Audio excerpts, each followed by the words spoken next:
Good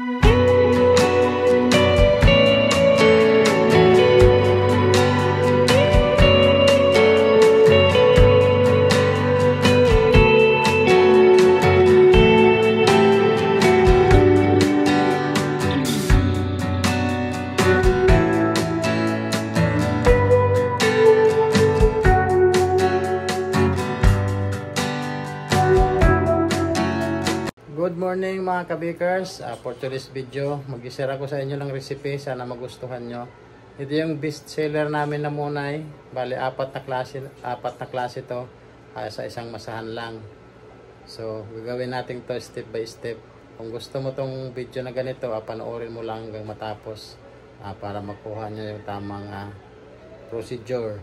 Kung bago ka pa lang dito sa channel ko, huwag mo kalimutan mag-like, subscribe para updated pa kayo sa mga video ko na gagawin. So hanggang dito na lang, umpisa na natin. Let's go. Ito pala yung mga ingredients natin. Bale ito first class, 2 kilo at kalahati. Ito naman third class, 1 kilo at kalahati. Ang gagawin natin dito is 4 na kilo, yung malambot na muna. Ilagay tayo ng asukal, 800 grams. Bale yung gamit ko dito is brown sugar. Asin mga kabakers, 60 grams. Dry yeast, 50 grams. Bale, hindi na tayo dito gagamit ng bread improver. Bale, yung yeast natin, may bread improver na siya. Halo na dyan. Medyo may kamahalan nga lang siya. Nalagay tayo ng baking powder, 4 na kutsara.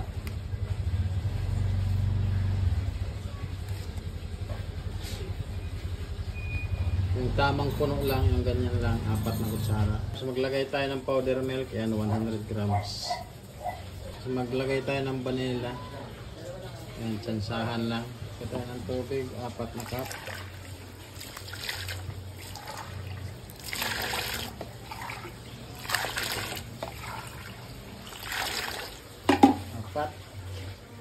Yan, tunawin muna yung asukal, pati yung ibang mga ingredients dyan. So tunawin muna natin. Haluin muna natin hanggang matunaw. Yan, kapag tunaw na,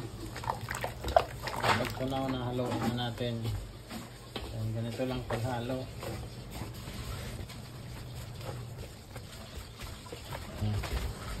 Haluin lang natin hanggang mag-combine lahat. Pag na-combine na silang lahat, lagyan natin yung lard at saka margarine. 250 grams. Yan, masa lang natin. Haluin natin uli hanggang mag-combine na silang lahat. Masa ko pala, idadaan ko to sa dough roller. So pag ganito okay na yan, bali hatiin ko lang sa dalawa, tapos daan ko sa roller. Balik na lang akong maya mga kabakers. Ito na nga, tapos ko na siyang roller.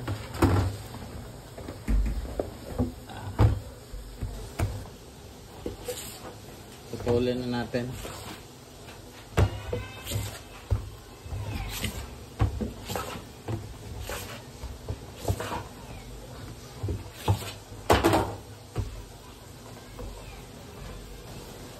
Bale, ang putol ko dito is 35 grams.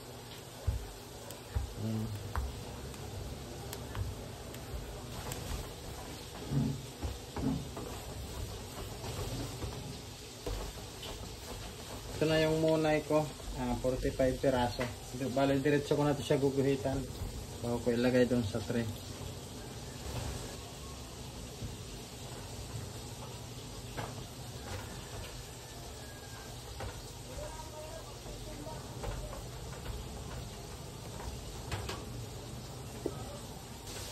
Bale, 15 yung laman ng isang tray.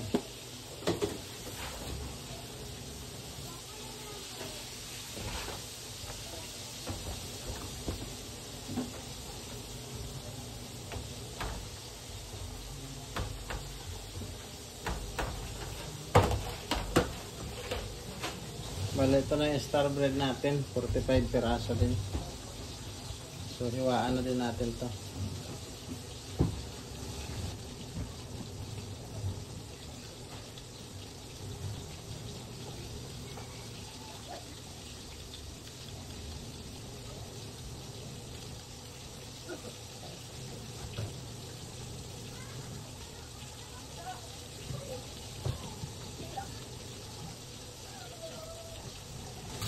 na yan mga kabikers. Lagay ko ito sa tray.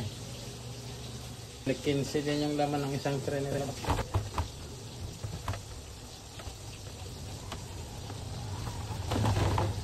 Pwede rin naman palasahin mo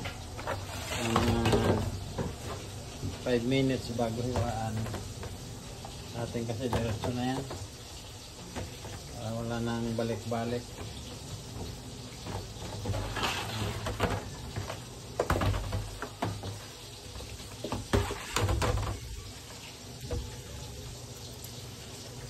Ilagay na natin sa ating palsahan. So ito yung tira natin kanina mga kabikers. Patuloy na rin natin.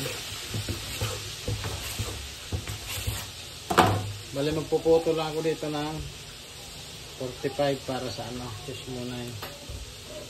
40 grams naman ito mga kabikers.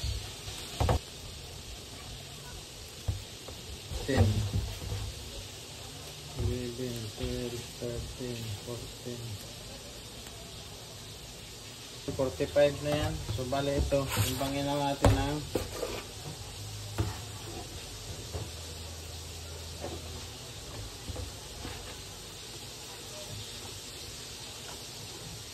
so 50 grams to mga kabikers.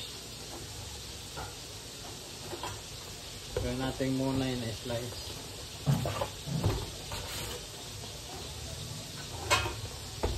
Yan, tapusin lang natin. Ito ang ating malaki, 6 na piraso lang. So, sigurahin muna natin.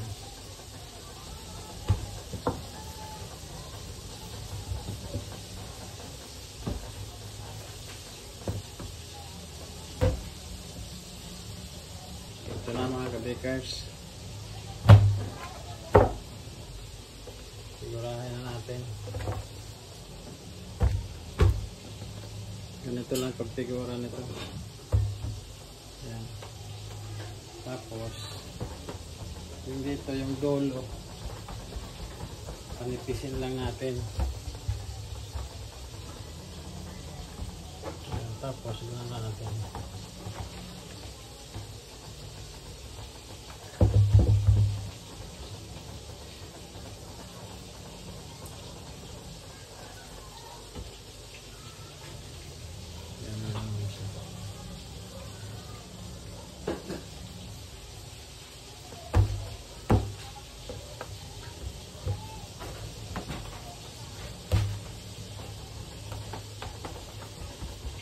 Panipisin lang natin yung dulo para didikit sa pag nagano siya.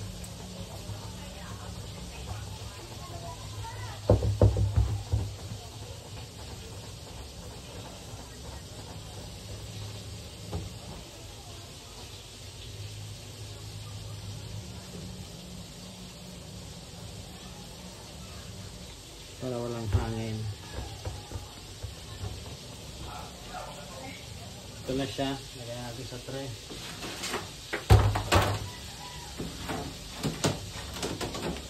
Bali, ang lagay ko dito is dalawahan lang ito mga kabikers.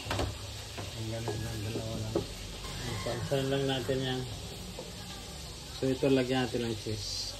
So ito na yung cheese natin.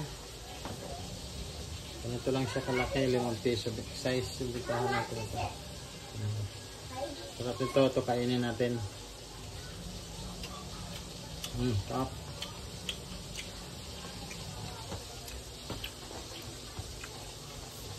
Ito. Haba lang, tapos lagyan ng cheese dyan. Oh.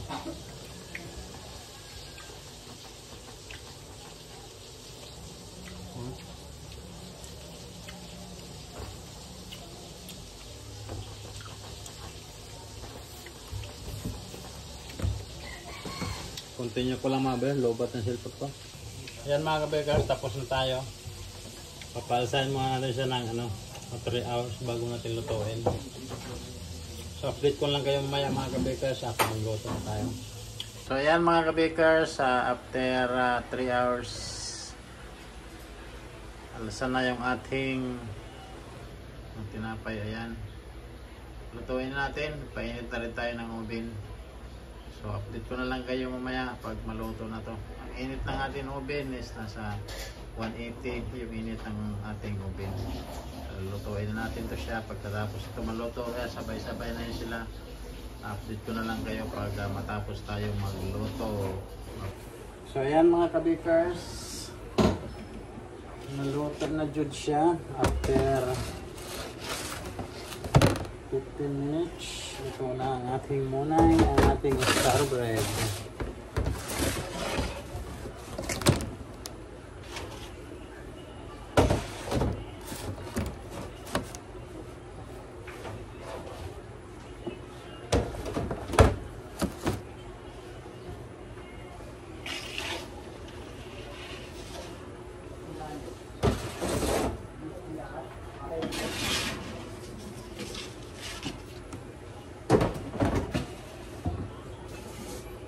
Salang na natin to.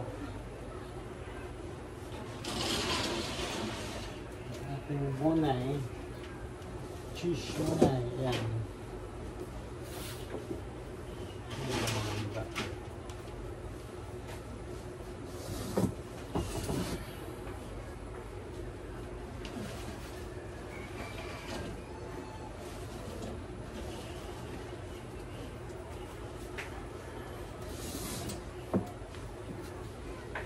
Bale, ito na yung munay natin.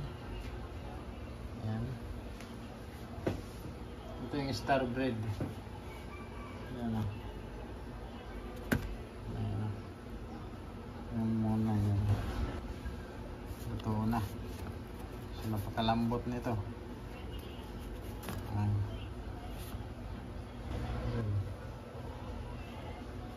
Yan, 5 piso lang to.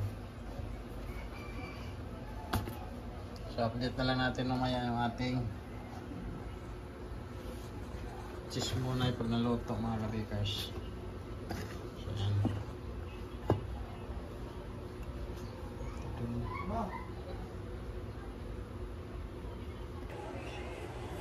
So ito na yung cheese muna mga kabikers.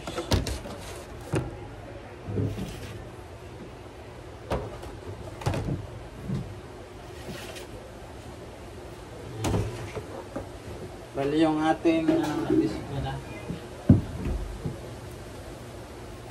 yung ating ito na yung cheese muna natin. Bali yung iba yung ayan o. Tingnan natin, angat-angat natin konti. Ayan o. Ito na yung camera, ayan o. Yun na ating cheese muna, ayan. Ayan, ito siya. Bali yung nahuli yung malaki mga kabikers. Kasi mahuli talaga yun kasi mahina lang yung apoy nun. Kasi hindi pwede biglaan yung kasi ano babagsak. Ito kasi medyo maliit lang. Okay na to siya. Ipakita ko sa inyo kung gaano siya kalambot. Yan yung ating mga best seller na munay. Pati yung ating cheese munay best seller yan. Ang lambot nito yan.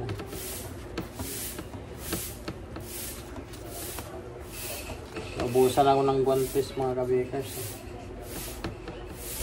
Ulan ako ng guantes na ubusan yan. Yan lambot na yan. Yan yung cheese sa gitna. Kita ba? Yung parang dilaw cheese yan. So yan mga kabikers, hintayin na lang natin yung ating yung malaking munay. So ayan mga kabikers, ito na yung malaki natin na munay, nalutok na.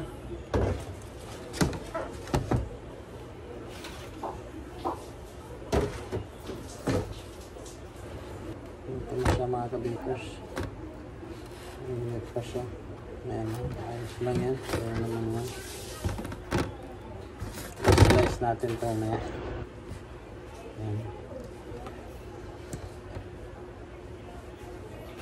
Pagsama. So yan na nga ang ating munay, 6 na piraso lang yan. I-slice natin yan, palalamigin lang natin yan.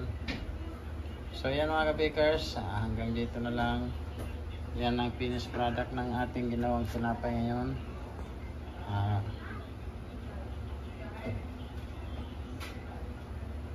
So yan mga kabikers, natapos na tayo magluto. Yan ang ating best seller na munay, napakalambot niyan at napakabinta niyan dito. Sinare ko lang sa inyo kung sakaling magustuhan nyo.